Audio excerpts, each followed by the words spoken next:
I am going to show you one of the most effective horror movie openings in history. We see a typical American street in the 80s. It's nice, quiet, and reminiscent of the old Americana. The camera pans closer and closer to a beautiful house, big enough for a family. It slowly pans towards a window. We see a man in a bathroom looking at the mirror, covered in what seems to be blood. He takes a shower, shaves, and puts on a suit. He becomes a new person. As he leaves the shower, we see photographs of a family. We even get a glimpse of what appears to be the man we saw in the shower. He clearly was a father figure to this family. As he walks down the stairs, we see a bloody handprint. The camera pans out as we see the carnage he created.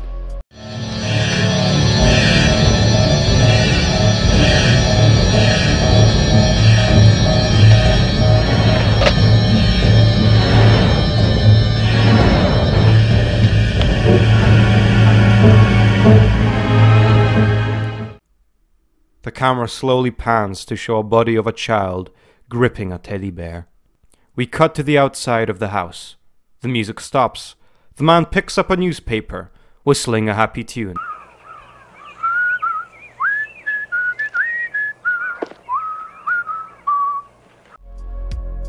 We see this man walking down the calm neighborhood, blending into normal society. This is the opening to The Stepfather. I know what my problem is. Him. If he wasn't here, my mom and I would be all right. We have a second chance with Jerry. He's a wonderful man. And he wants to care for us.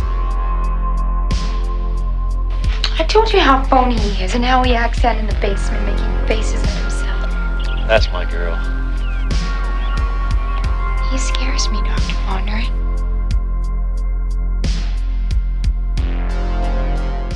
I'm afraid of him.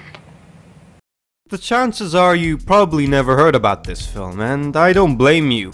When it came out in 1987, it did very poorly in the box office, and was since forgotten.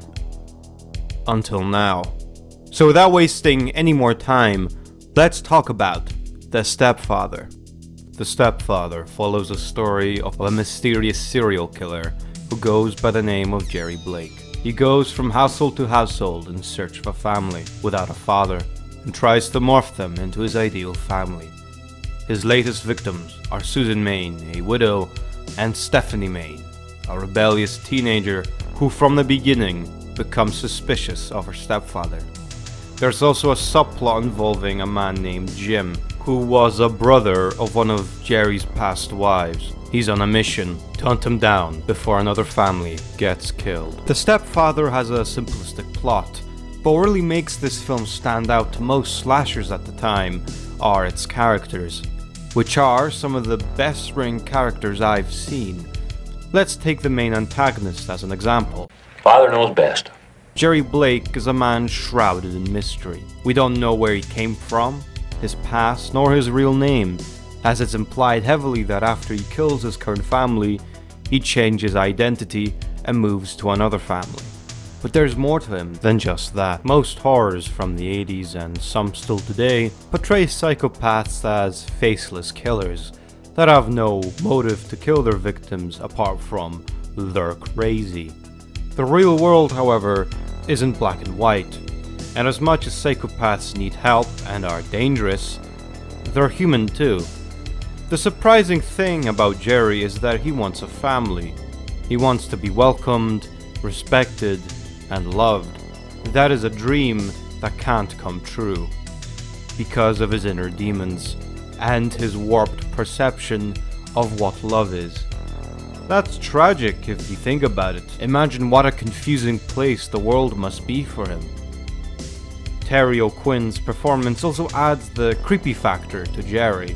There's a sense of tension, like a stick of dynamite waiting to explode. It's only a matter of when. Another character I liked was Stephanie. A lot of horror movie scripts aimed at teenagers try so hard to be hip and trendy rather than just building a good, in-depth character. The stepfather does the right thing and just trying to make a compelling character, and Stephanie is a perfect example. She's intelligent and strong, but it's not in your face, it's shown subtly through the things she does, like fixing her bike, investigating her stepfather, and even standing up to him at the end of the film.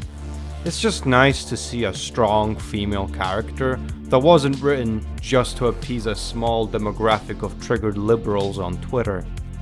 But don't get me wrong, she has problems and isn't perfect. She's failing in school, she has a hard time dealing with the passing of her father. The latter makes it more difficult for her to accept Jerry as her new father, which turns out to be a good thing. The subplot involving Jim is also a nice addition. It feels like its own story within a story, but it never overstays its welcome. My only real complaints is that the humor can be a bit on the nose. Well, what's your stepfather gonna do when he finds out? He's gonna kill me. You get it? You get it? Anyway. All in all, The Stepfather is an unappreciated gem of the 80s. I highly recommend it if you want to watch something that's different compared to most horror films. I give it a dysfunctional family out of 10. Bye.